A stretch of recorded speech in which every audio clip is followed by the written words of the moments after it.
आजको 157 प्रेस ब्रिफिङमा विश्वको अवस्था म बताउन चाहन्छु। योभन्दा अगाडि आज साङ्केतिक भाषामा दिनेश श्रेष्ठले सहयोग गरिरहनु भएको छ र गेस्टको रूपमा स्वास्थ्य सेवा विभाग उपचारात्मक सेवा महाशाखाका निर्देशक डाक्टर तारानाथ पोखरेल यहाँ उपस्थित हुनुहुन्छ। आज विश्वमा 2,43,55,684 जना व्यक्तिहरू कोभिड-19बाट सङ्क्रमित हुनुभएको छ। 8,30,131 जना व्यक्तिको निधन भइसकेको छ भने 1,68,89,202 जना निको हुनुभएको छ। नेपालको अवस्था भन्नुपर्दा निको हुनुभएको जम्मा सङ्ख्या 20,073, सक्रिय सङ्क्रमित सङ्ख्या 15,273, होम आइसोलेसनमा रहनुभएकाको सङ्ख्या 6,210, संस्थागत आइसोलेसनमा रहनुभएकाको सङ्ख्या 9,063, गत 24 घण्टामा डिस्चार्ज हुनुहुनेहरूको सङ्ख्या 569, कोरोना ठिक भई घर फर्किनु भएकाको प्रतिशत 56%, आजसम्म आरटीपीसीआर परीक्षणको सङ्ख्या 6,47,881 र आज गरिएको आरटीपीसीआर परीक्षणको सङ्ख्या 12,629। क्वारेन्टिनमा रहनुभएको व्यक्तिहरूको सङ्ख्या 9,488 छ। म प्रदेशअनुसार सक्रिय सङ्क्रमितहरूको सङ्ख्या बताउन गइरहेको छु।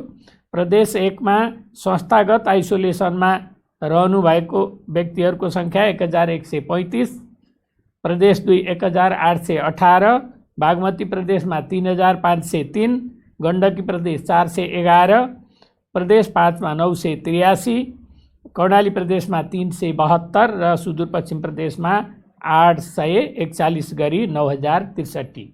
होम आइसोलेसनमा रहनुभएको व्यक्तिहरूको सङ्ख्या प्रदेश 1 मा 377, प्रदेश 2 मा 3,804, बागमती प्रदेशमा 1,528, गण्डकी प्रदेशमा 18, प्रदेश 5 मा 407, कर्णाली प्रदेशमा 27 र सुदूरपश्चिम प्रदेशमा 49 गरी जम्मा 6,210 जना हुनुहुन्छ। म प्रदेश तथा जिल्ला अनुसार रियल टाइम पीसीआर पोजिटिभ परीक्षणको नतिजा भन्न गइरहेको छु। प्रदेश 1 मा खोटाङमा 1 जना, मोरङमा 20 जना, सङ्खुवासभामा 4 जना र सुनसरीमा 38 जना।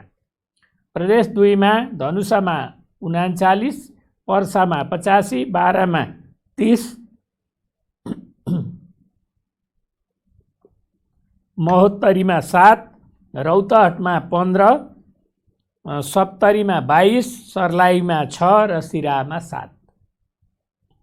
बागमती प्रदेशमा काठमाडौँमा 270, काभ्रे पलाञ्चोकमा 13, चितवनमा 45, दोलखामा 2, धादिङमा 1, नुवाकोटमा 7, भक्तपुरमा 41, मकवानपुरमा 63, रामेछापमा 6 र ललितपुरमा 66, सिन्धुपाल्चोकमा 3 र सिन्धुलीमा 5।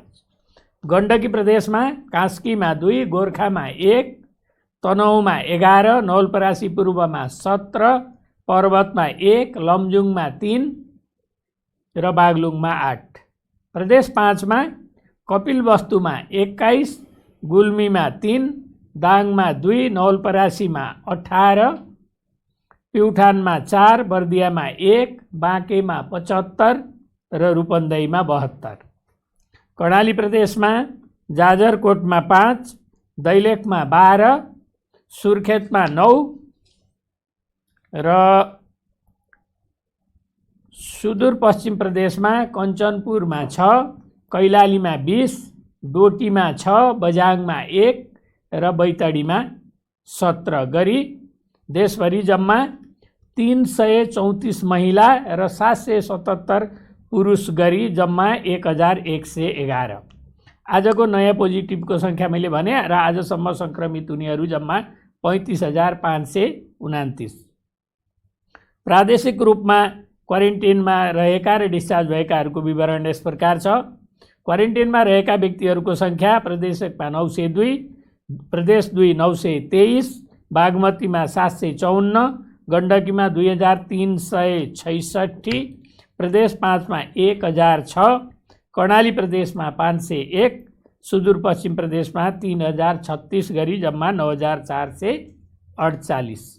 र हालसम्म रोग निको भई डिस्चार्ज हुनेको सङ्ख्या प्रदेश 1 मा 1491, प्रदेश 2 मा 4458, बागमतीमा 946, गण्डकीमा 1670, प्रदेश 5 मा 4702, कर्णालीमा 2025 र सुदूरपश्चिममा 4781 गरी जम्मा 20,073।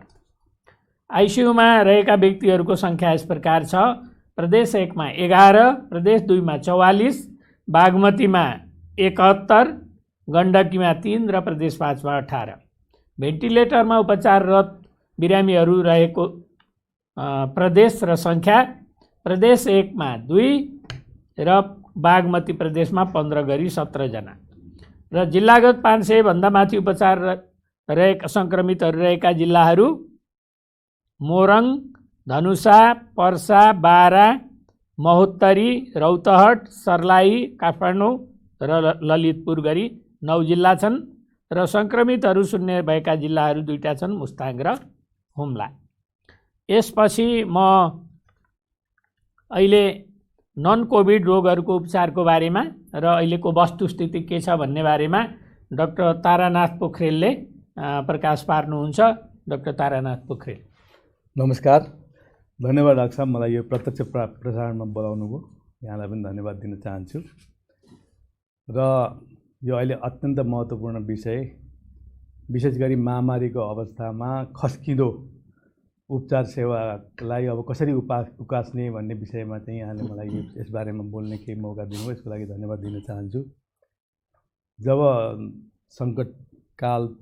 सङ्कटकाल भन्नाले जनस्वास्थ्यलाई चाहिँ एउटा विश्वव्यापी महामारीको रूपमा घोषणा गरियो, त्यसपछि नेपालमा बन्दाबन्दीको घोषणा गरियो, त्यसपछि स्वास्थ्य सेवाहरूको क्षमतालाई अभिवृद्धि गर्नको लागि स्वास्थ्य मन्त्रालयले, नेपाल सरकारले अन्य सेवाहरूलाई केही थाँती राखेर नियमित सेवाहरूलाई पूर्ववत सेवाहरूलाई चाहिँ केही कम गर्दै आफ्नो क्षमता अभिवृद्धि गर्नको लागि, महामारीको लागि तयारी हुनको लागि, प्रतिकार गर्नको लागि स्वास्थ्य संस्थाहरूलाई निर्देशन दिएपछि त्यतिखेर तत्कालको अवस्थामा केही अन्योलको स्थिति, अस्पष्टताको स्थिति भएको हुनाले र महामारीको लागि सबै अस्पतालहरू, स्वास्थ्य संस्थाहरू देशभरि नै तयार रहनुपर्ने कारणले गर्दाखेरि स्वास्थ्य संस्थाहरूबाट दिने सेवाहरू क्रमशः अत्यावश्यक सेवा र इमर्जेन्सी सेवाहरू बाहेक अन्य सेवाहरूलाई चाहिँ कम गरेको अवस्था थियो।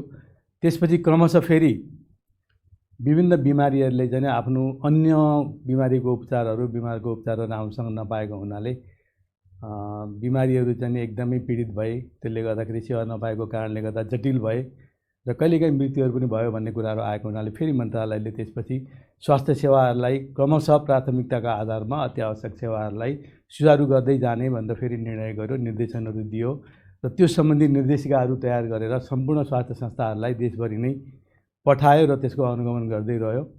त्यति गर्दै पनि विभिन्न कारणहरूले स्वास्थ्य संस्थाहरूले, सरकारी, गैर सरकारी र निजी स्वास्थ्य संस्थाहरूले चाहिँ यो सेवाहरूलाई पहिलाको जस्तो पूर्वावस्था अवस्थामा चाहिँ ल्याउन सकेको अवस्था अहिले पनि छैन डाक्टर साहब। र अहिले आएर चाहिँ विभिन्न माध्यमहरूमा चाहिँ हाम्रा सार्वजनिक मिडियाहरू मार्फत चाहिँ नै सभ्य दृश्य सामग्री सहित सामाजिक सञ्जालहरूमा पनि अहिले केही बिमारीहरूले चाहिँ दिनमा 1-2वटा बिरामीहरू चाहिँ सुरुको बन्दाबन्दीको अवस्थादेखि नै सेवा नपाएको भन्ने खालका खबरहरू आउने गरेको हुँदा त्यसमा स्वास्थ्य तथा जनसङ्ख्या मन्त्रालयको ध्यानाकर्षण गम्भीर रूपमा पहिलेदेखि रहेको र अहिले पनि रहेको छ। र समय समयमा स्वास्थ्य संस्था, अस्पतालहरूलाई र स्वास्थ्यकर्मी सेवा प्रदायकहरूलाई स्वास्थ्य संस्थाहरू नियमित रूपमा सञ्चालन गर्नुपर्छ र बिमारीहरू जुनसुकै हुन्, कोभिडका हुन् अथवा नन कोभिडका हुन् अथवा चाहिँ दीर्घ रोगीहरू हुन् अथवा सरुवा रोगहरू हुन्, अवस्था हेरिकन अत्यावश्यक सेवाहरूलाई क्रमशः दिँदै जानुपर्छ। सेवाहरू रोकेर नागरिकहरूको अधिकारलाई चाहिँ वञ्चित गर्न पाइँदैन, सेवा विमुख बनाउन पाइँदैन, जसको कारणले गर्दा बिमारीको अवस्था गम्भीर हुन र जटिल हुँदैन भन्ने मान्यताका साथ स्वास्थ्य मन्त्रालयले पटक अनुरोध गर्ने, निर्णय गर्ने गर्दै पनि केही ठाउँहरूबाट स्वास्थ्य संस्थाहरूले सामान्यतया यो अवधिमा स्वास्थ्य मन्त्रालयले गरेका निर्णयहरूलाई कतिपय स्वास्थ्य संस्थाहरूले चाहिँ अस्पतालहरूले, निजी अस्पतालहरूले पालना नगरेको पनि पाइयो, जसले गर्दाखेरि यस्ता घटनाहरू हाम्रो सामु आइराखेका छन्। र भर्खरै पनि एउटा सिन्धुपाल्चोकबाट आएको एउटा महिला, जसको दीर्घ श्वास प्रश्वासको समस्या रहेको थियो। ती महिला उपचारको लागि चाहिँ केएमसी, ओम अस्पताल लगायतका अस्पतालहरूमा आउँदाखेरि उपचार गर्न नमानेको, भर्ना लिन नमानेको र पछि ह्याम्स अस्पतालले चाहिँ 3 लाख रुपियाँ माग गरेको अथवा 3 लाख रुपियाँ भएपछि मात्रै भर्ना गर्छु भनेको र अन्त्यमा शिक्षण अस्पतालमा भर्ना भएको भन्ने खबरहरू पनि आएको छ। र यो आएको मात्रै होइन, सभ्य दृश्य सामग्रीसहित सामाजिक सञ्जालमा आएको हुनाले यसमा स्वास्थ्य सेवा विभागको गम्भीर ध्यान आकर्षण भएको छ र यसलाई लिखित रूपमा चाहिँ नै यदि कारबाहीको लागि लेखेर आयो भने तत्काल हामी उपचार गर्न तयार पनि छौँ र यस्ता केही समय समयमा यस्ता घटनाहरूको छानबिन गरेर उपचार पनि गर्दै रहेको अवस्था छ। र मुख्य रूपमा भन्नुपर्दाखेरि नेपाल सरकारले अथवा राज्यले नेपालको संविधानमा स्वास्थ्य सेवा र शिक्षा सेवालाई चाहिँ मौलिक अधिकारको, मौलिक हकको रूपमा परिभाषित गर्दै यसलाई जसरी पनि नागरिकहरूलाई स्वास्थ्य सेवा उपलब्ध गराउने राज्यको दायित्व हो। यसलाई चाहिँ नीतिगत व्यवस्था, कानुनी व्यवस्था मार्फत चाहिँ स्वास्थ्य सेवा उपलब्ध जसरी पनि गराउनुपर्छ जहाँ पनि भन्ने उद्देश्यका साथ विभिन्न खालका नीति रणनीतिहरू र कानुनहरूको व्यवस्था गरेको छ, लागू पनि गरेको छ र गर्दै गएको छ।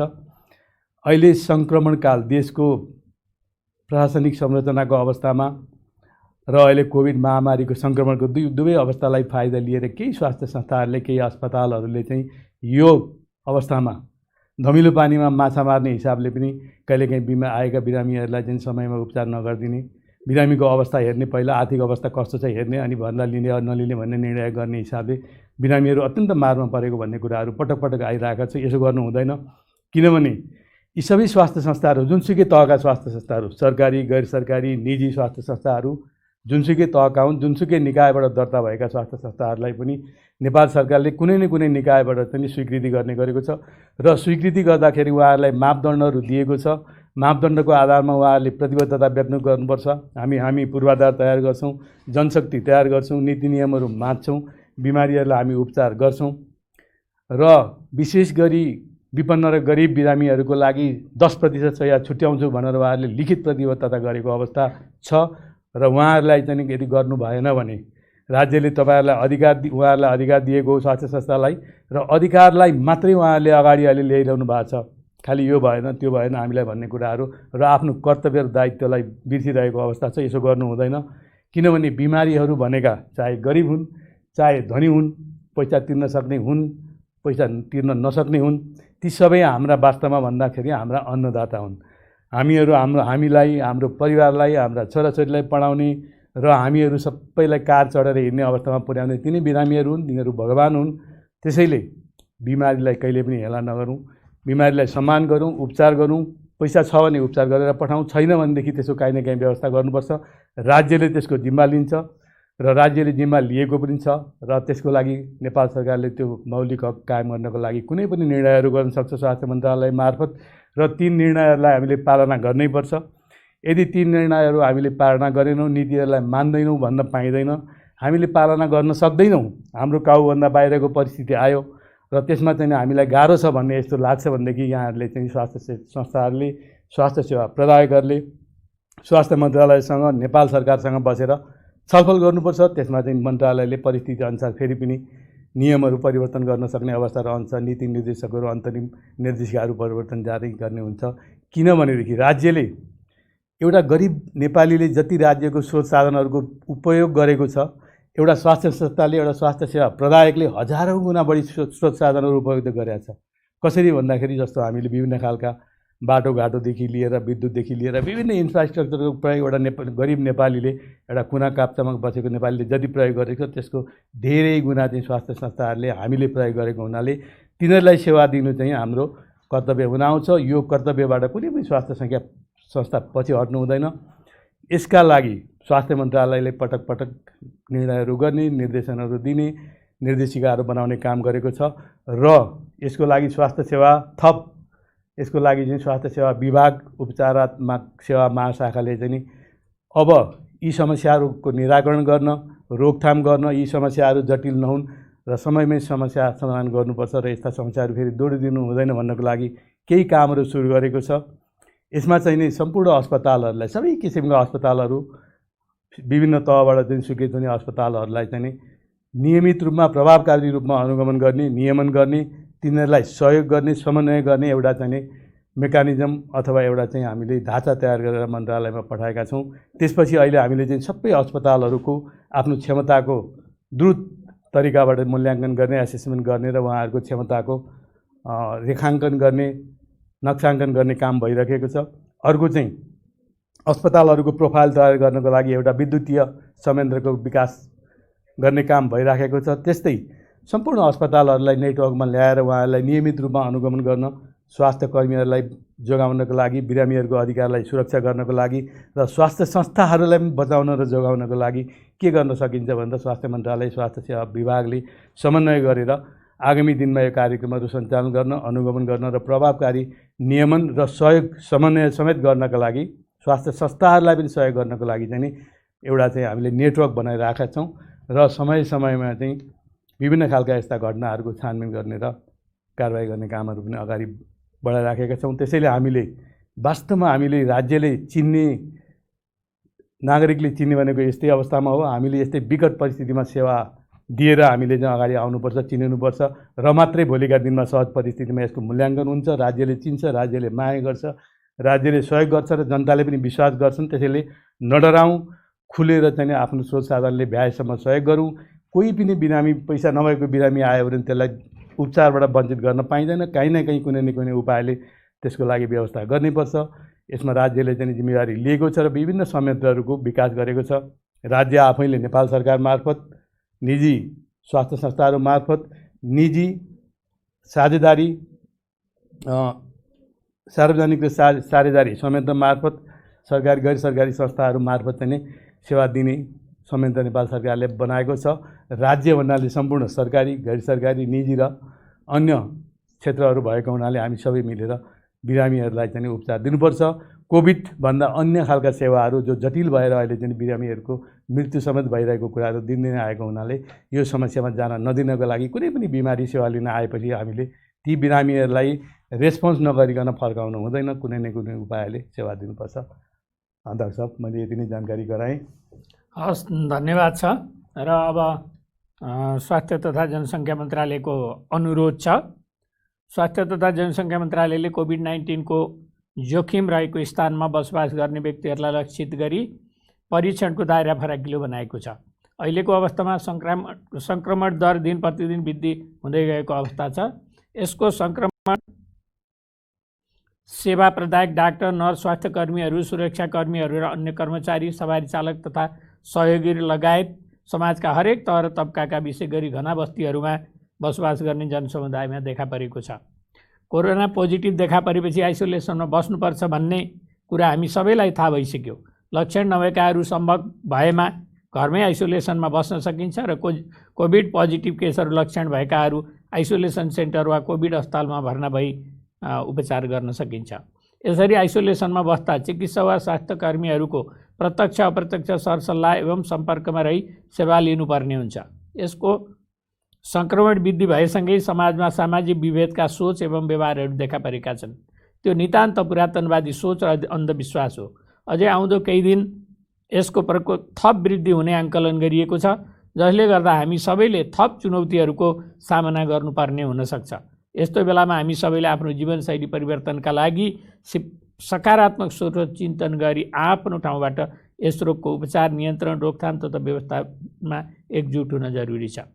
नेपाल सरकारका सबै अङ्गहरू यसको नियन्त्रण, उपचार र रोकथामका लागि अहोरात्र खटिएको कुरा यहाँहरू समक्ष अनुरोध गर्न चाहन्छु र खटिएका व्यक्तिहरू र उहाँहरूको परिवार पनि यस रोगबाट पीडित हुनुभएको छ।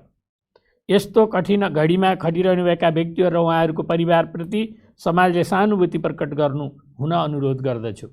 यसको सङ्क्रमण हामी मध्ये जो कोहीलाई पनि हुनसक्छ भनेर सोचौँ। जनस्वास्थ्यका मापदण्डहरूको कडाइका साथ पालना गराउँ। यसको नियन्त्रण एवं रोकथामका लागि विश्वमा भइरहेका अनुसन्धानत्मक प्रयासहरूको नेपाल सरकारले निरन्तर अध्ययन गरिरहेको छ। नयाँ नयाँ उपचार प्रविधिहरू भित्राएको छ भने कतिपय भित्राउने क्रममा छ। यसको रोकथामका प्रमुख उपायहरू भनेको भ्याक्सिन र जनस्वास्थ्यका मापदण्ड पालना गर्नु नै हो भन्नेमा स्वास्थ्य तथा जनसङ्ख्या मन्त्रालयले यहाँहरू समक्ष अवगत गराएकै छ। विश्वका कतिपय देशहरूले परीक्षण गरिरहेका भ्याक्सिनहरूको सफल परीक्षण पश्चात हाम्रो देशका नागरिकहरूले पनि भ्याक्सिन पाउनेछौँ। हामी सबैले आशा, विश्वास, भरोसा र प्रार्थना गरौँ भ्याक्सिनको सफल परीक्षण चाँडो सफल होस्। अन्तमा विनम्रतापूर्वक म अनुरोध गर्दछु कि कोरोनाबाट आफू पनि बचौँ, आफ्नो परिवारलाई पनि बचाउँ र सामाजिक सद्भाव कायम गरौँ। यति भन्दै आज दुःखद खबर पनि छ। आज 24 घण्टामा 8 जना बिरामीहरूको मृत्यु भएको छ। त्यसमध्ये महिला 5 जना हुनुहुन्छ। ललितपुरको 65 वर्षीय एक महिला, बाराको 23 वर्षीय एक महिला, कास्कीको 32 वर्षीय एक महिला, रूपन्देहीको 70 वर्षीय एक महिला र बाँकेको 70 वर्षीय एक महिला हुनुहुन्छ। र पुरुषमा काठमाडौँको 1 जना 48 वर्षको पुरुष, पर्साको 62 वर्षको एक पुरुष र कपिलवस्तुको 50 वर्षको एक पुरुष हुनुहुन्छ। र आजसम्म निधन हुनेको सङ्ख्या जम्मा 183 पुगेको छ।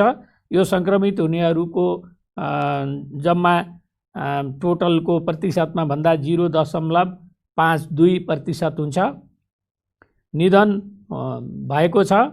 यसमा चाहिँ निधन हुनेप्रति स्वास्थ्य तथा जनसङ्ख्या मन्त्रालय हार्दिक श्रद्धाञ्जली दिन चाहन्छ र शोकाकुल परिवारप्रति हार्दिक संवेदना प्रकट गर्दछ।